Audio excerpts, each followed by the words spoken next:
Hannah and I decided to take this week off. But I didn't want to leave you hanging. Didn't want to not put anything up. So I figured I'd do something which I've been meaning to do for quite some time now. I don't know about you, but Hannah and I love watching the director's commentaries on things where you would watch something. I think we did it recently with Paddington 2. And it was really, really interesting to hear the director talk over the video. And I thought that would be quite cool to do one time with our channel. Just me talking over the video and why I made certain decisions to do certain things, and just show you a few of the tricks of the trade, I suppose. So what I'm going to do is I'm going to take last week's video and we'll go through it together, and I'll talk to you a bit about why I made certain decisions. And yeah, let's give this a go and see if it works. Hello. Hello, guys. Why are you being annoying?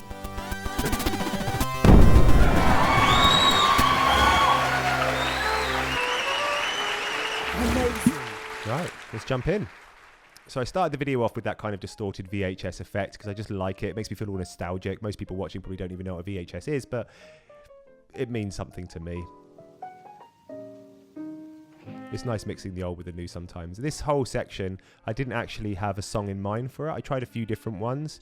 And when I found this one on SoundCloud, I was just like, bang, that is so good. I got that time lapse in that week, and it looked a bit like a bomb going off, so I thought, oh, that's perfect too. The musician I used this song is actually Zamir, I think his name is. The song's called Bunker Buddies, and I just thought it was a really lovely song about inviting your mates into a bunker. So everything's going wrong, but you're like, oh, don't worry guys, just come and chill in my bunker. I thought it was a lovely sentiment. And it just went really well, I found, with the music, because there's all this chaos and crap going on in the world, and our little channel is like a nice little, I don't know, nice little contrast to that, I suppose. And so it's showing like the chaos, but at the same time it's like, well, we're just a little family, a little crew, having a bit of fun, chilling out, trying to survive. I used the macro lens. I've got a Sigma macro lens, which I just love for those shots. And I think I used the new 85mm lens for some of these, the ones of Grace in here. Such a good lens. I like how it turned out. I was really happy with it in the end. I was so happy with it, I was like, I'm just going to make this the whole day for Monday and see where we go from there. It's always nice to do something a bit more creative for the start of the week. It kind of gets everyone on the same page in terms of mentally for the rest of the video. So you spend a little while kind of calibrating, because people are coming at the video from all different kinds of places. Some people are stressed after work, some people are happy, some people might be sad. So you get them all on the same page, and then then you can take them really anywhere you want to go. I'm a kook, but there's no being too prepared. So whether it gets hot out or we face nuclear fallout, if you hear this for you, I've got. The guy's really lovely as well. I reached out to him to ask if I could use it. He was really sweet about it. But yeah. So then I put that sound effect in at the end because I just thought it was quite nice to transition us into Tuesday. Tuesday, this is actually probably about a 20-minute long scene, but it's cut down to about 2 minutes or a minute.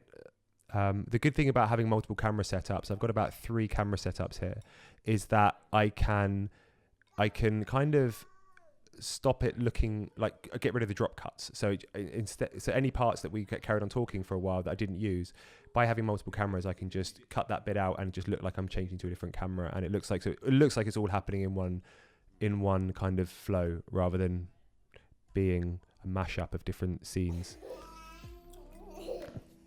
So arm wrestle. Go on then. I like capturing stuff like this because it's what our breakfasts are like, and it's not presented, and it's just showing the candid side of family life with no agenda. It's just very much like, oh, this is just the raw version of us. So I like that, and I like his little "let's begin the day." That was a great transition into like this little sting, which is just like a small section of music to transition. You might have heard these from sitcoms and stuff like that, but I think it worked quite well. I actually saved that sting separately to use it again in the future.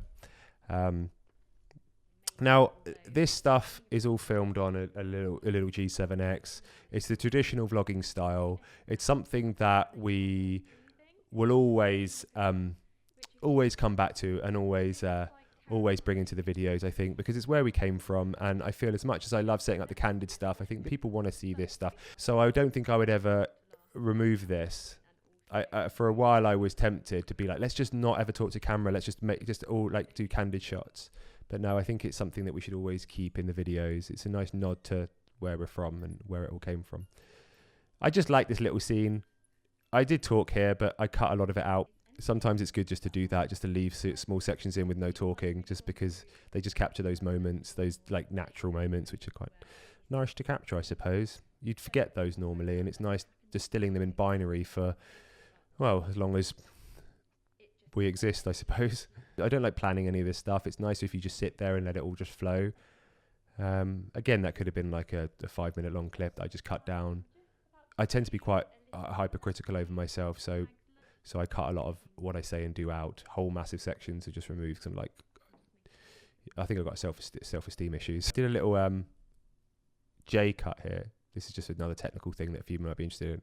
What's really nice with videos is when you soften the blow between transitions as much as possible.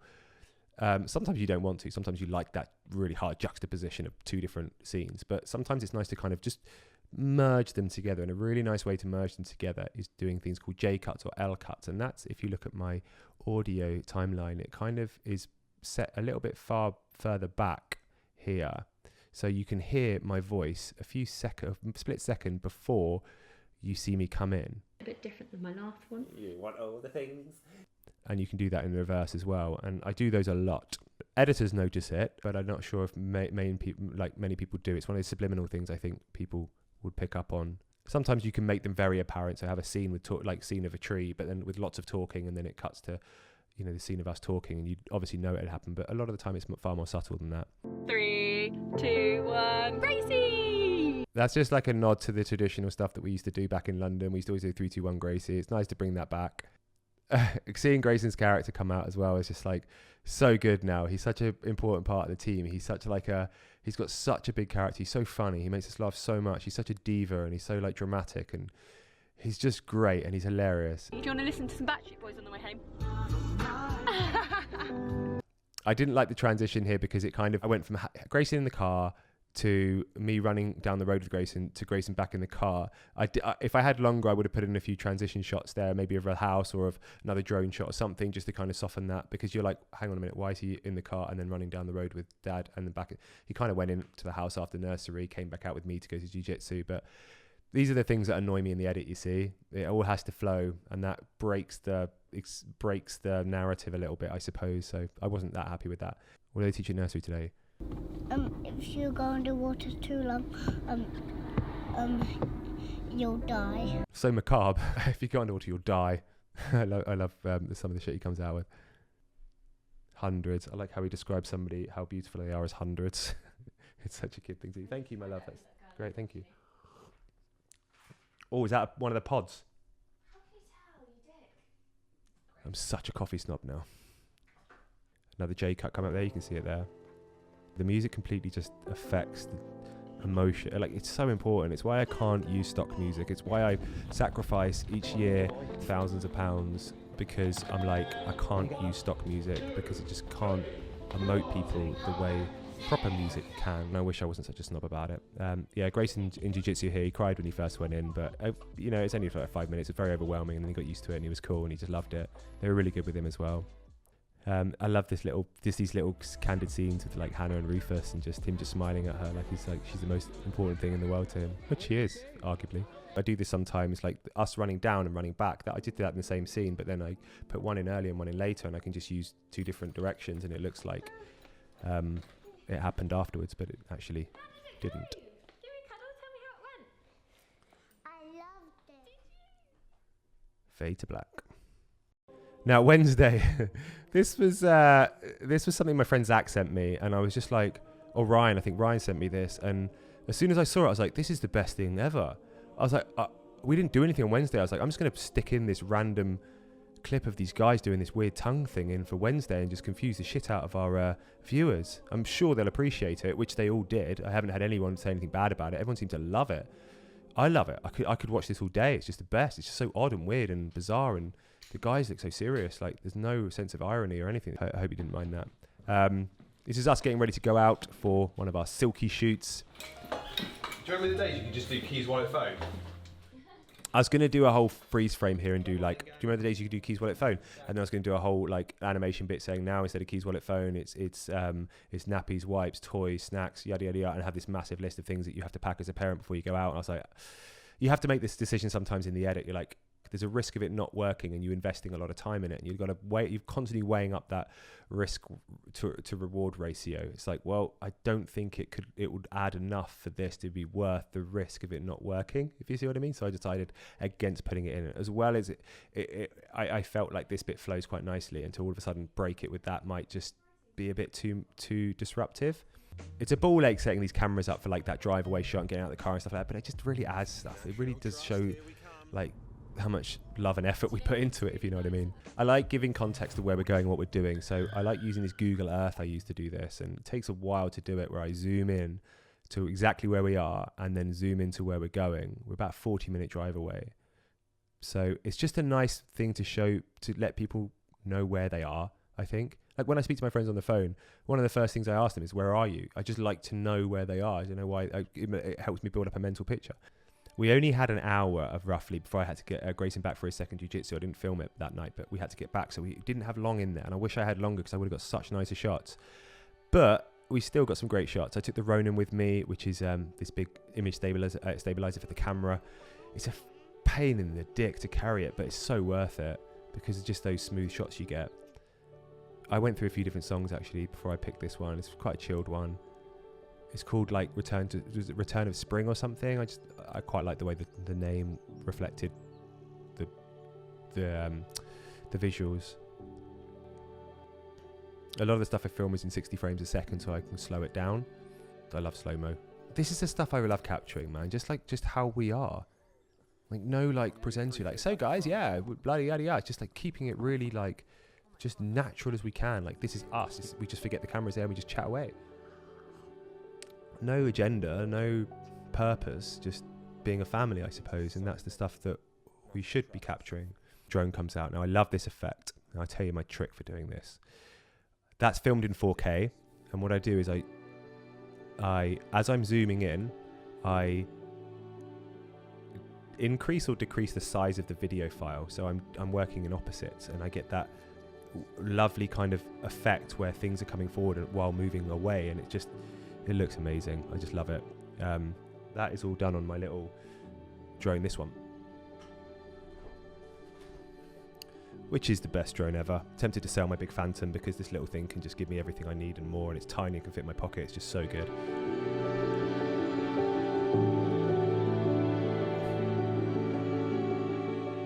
This is going to be really boring to most of you, but I've actually sent my camera away to Canon, the one I'm filming on now, to get a software update, which means I can shoot in something called C-Log, which kind of lets me have way more control over my colouring. So that's why the colouring's had an upgrade recently, because I have more room to play now than I've ever had before.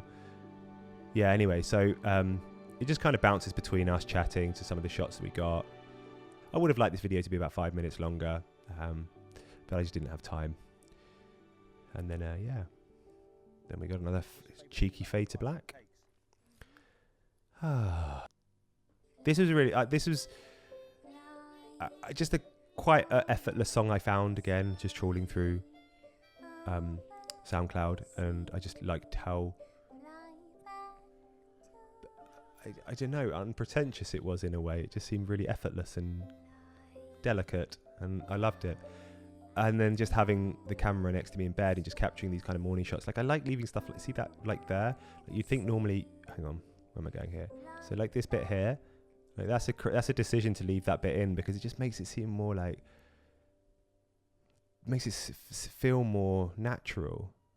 So it's important to take a step back to take two forward sometimes in creatively, I suppose. And then just a bit of context by showing the weather outside, bang into the outro, and then we have then we go off and just say our goodbyes and show the chaos of being a family, and it all comes to an end.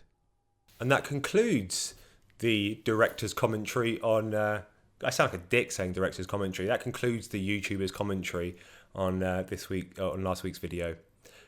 I hope you enjoyed it. It was fun to make it. I might do this every now and again if it doesn't go down like a cup of seawater. Thank you for watching. I hope what we do now makes a little bit more sense. And we'll see you all next week for back to normal stuff. For more shenanigans. So you got to do jazz hands when you say it. Don't do Only it. do one. Yeah. Okay. Imagine if you did two and maybe just just cut there. Hey, mister. Can you say see you next week, everyone? Right, okay. Much love. Have a great week. See you soon, guys.